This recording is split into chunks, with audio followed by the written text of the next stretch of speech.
Hello, I came one, came all to this tragic affair. But stuff still happened. So what's up? It's gonna be an AI one today, y'all. You're gonna see a lot of stuff from me about AI and it's garbage. Let's start with an airline chatbot that stands in solidarity. So a bunch of companies have been rolling out like AI chatbots. They're all powered by ChatGPT and they all suck. And it's also very, very dumb. Because Jake Muffet's grandmother died. And then he tried to book a flight. And when he went to Air Canada's website, he asked the AI chatbot, hey, what's up with your bereavement policy? The AI was like, go ahead and book a flight and you can request a refund later. So he went ahead and booked the flight. And when he requested the refund, Air Canada said, that's not our policy. And so Jake was like, oh, what the fuck? And he sued them. And won. In court, Air Canada's defense was the chatbot is a different entity from us and doesn't represent us. To which the judge was like, well then why the fuck do you have an AI chatbot support representative on your website? Jake was ultimately awarded a partial refund, and Air Canada has taken their AI chatbot offline. Speaking of some of the dumbest shit you can possibly do with AI, Reddit is going to sell their user data to train AI. We knew this was going to happen because last year the CEO of Reddit was like, hey, entire user base, fuck you. Reddit then began to charge exorbitant fees for their APIs, which have been free for the entirety of their company's existence. And they just killed a bunch of third-party apps and made it so you have to use their first-party app to interact with Reddit, and so on and so forth. There still exist some third-party apps, but they are a shadow of what it used to be. When users and volunteer moderators complained to Reddit about these dumb changes, the CEO of Reddit called them landed gentry. And now it looks like Reddit is interested in reopening that wound to specifically inject salt into it, because they've signed a deal to sell all of their user data for AI training for $60 million.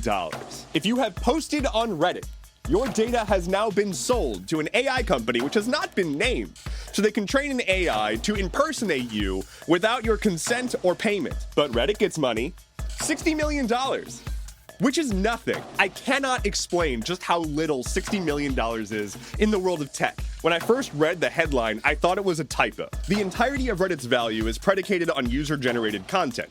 Reddit doesn't make stuff, they just let people post there. And so they have decided that you don't deserve to benefit from anything that you've done there, and they get to make money off of your engagement. What makes this extra shitty is that if you're not aware, Reddit was co-founded by a guy who was such a prominent internet activist that he literally killed himself to avoid jail time because they were trying to put him away for like 50 years for leaking academic journals. Aaron Swartz was a co-founder of Reddit and was involved in basically every open internet technology that we all rely on, whether you know it or not. He was heavily involved in the creation of RSS, which is what powers all podcasts today still. He was involved in the creation of Markdown, which is used for formatting on Reddit and a ton of other apps like Discord and Obsidian. Fuck, the dude was involved in the creation of Creative Commons. And now that same guy, his co-founder, is just taking all dookie on his grave. As Spez, the CEO of Reddit, is kissing Elon Musk's ass, saying that Elon's work on Twitter was an inspiration. Fuck Spez, fuck Reddit, and I want nothing to do with an AI that was trained on Reddit data. Next up for my roundup of AI crap, OpenAI's Sora, which nobody asked for. Sora is OpenAI's latest attempt at raising my blood pressure to medically inadvisable levels. It is an AI model that takes text and produces realistic video output. You know, that obviously bad idea. Now granted, some of the output that it makes right now can look glitched and messed up and whatnot, but largely it does look at least somewhat realistic, which is enough to convince the vast majority of casual viewers, especially older people who mainline Facebook and shit like that. Plenty of people are already being tricked by obviously fake AI imagery. It's not going to take a lot for them to be tricked by AI video. The destructive potential of this is obvious, and the immediate jumping to its defense by weird chuds is expected. But it's a reminder of just because you can doesn't mean you should.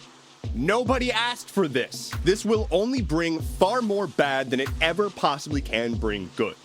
So why does it exist? There's the argument to be made that it's better we make it than somebody else, to which I would say, should we be making innovative chemical weapons and releasing them across the entirety of the globe?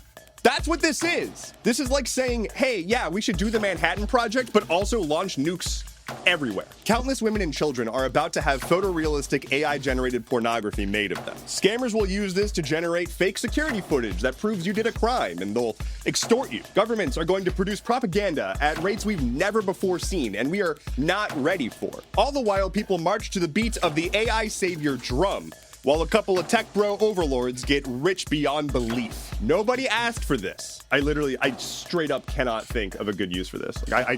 I'm honestly trying right now. Stock footage? No, that's a career. People do stock footage. We have a planet. We go around it and we record shit. We should stop doing that? Why should we stop doing that? Why should this exist? AI generated movies and TV? No. The point is to express human creativity. Why would we boil that down to an algorithm? And if you're the kind of person who would enjoy watching AI-generated movies, I'm sorry. You very clearly have not been exposed to, like, compelling writing. Anyway, nobody asked for this. Let's talk about something that's not AI, because I'm tired of talking about AI.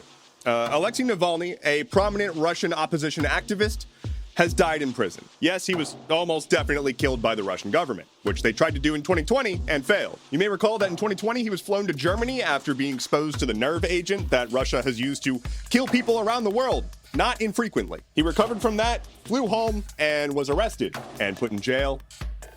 At the time, he basically acknowledged that was a death sentence. So he's been in jail for a couple years now, and he's been complaining about being ignored with health concerns and suddenly fell very ill and died. And here's the thing, we know what happened here, and nothing can really be done because of it. But here's a quote from Navalny that I can't even imagine being in this position. Quote, "If they decide to kill me, it means we are incredibly strong.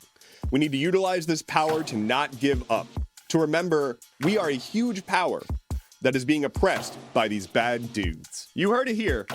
Putin is a bad dude. Lightning round. People who bought the Apple Vision Pro are starting to return it. We're like up against the return window and its return rates are pretty high. People are saying that it's causing massive headaches and basically doesn't have much value. It appears that literally 75% of the advertiser traffic on Twitter during the Super Bowl was fake. Facebook is facing a £3 billion lawsuit in England, citing that people have to give up their data to use the service, and it's basically a monopoly. You may have been gaslit, but you haven't been this level of gaslit. A judge shot her boyfriend in the face and then tried to convince him that he shot himself. 2 minors have been charged with the shooting at the Kansas City Super Bowl parade. You heard that right? Yep, that's America. 2 minors charged for shooting guns at a crowd at a celebration. The Tesla Cybertruck is running into a whole bunch of problems. Specifically, it rusts if it rains, because it's stainless steel and doesn't have a clear coat. Yo, Zendaya showed up to the Dune premiere dressed like a robot? That rules. And finally for today, I feel seen because according to recent research, some great apes will poke and pull at each other's hair and generally mess around with each other for funsies, which is adorable. That is all I have for you today. Thank you so much for watching. A quick programming note, there will be no Stuff Keeps Happening this Thursday. I will be returning with Stuff Keeps Happening Monday, February 26th. My name is Endeavorance. Thank you so much for watching. I'll be back on Monday. Take care and be well. Thank you so much for listening to today's episode of Stuff Keeps Happening. Head to stuffkeepshappening.online for sources, bonus content, and internet traffic to your computer. My name is Endeavorance. A quick programming note, there will be no episode of Stuff Keeps Happening this Thursday, February 22nd. I will return on Monday, February 26th. Until then, my name is Endeavorance. Thank you so much for listening. Take care and be well.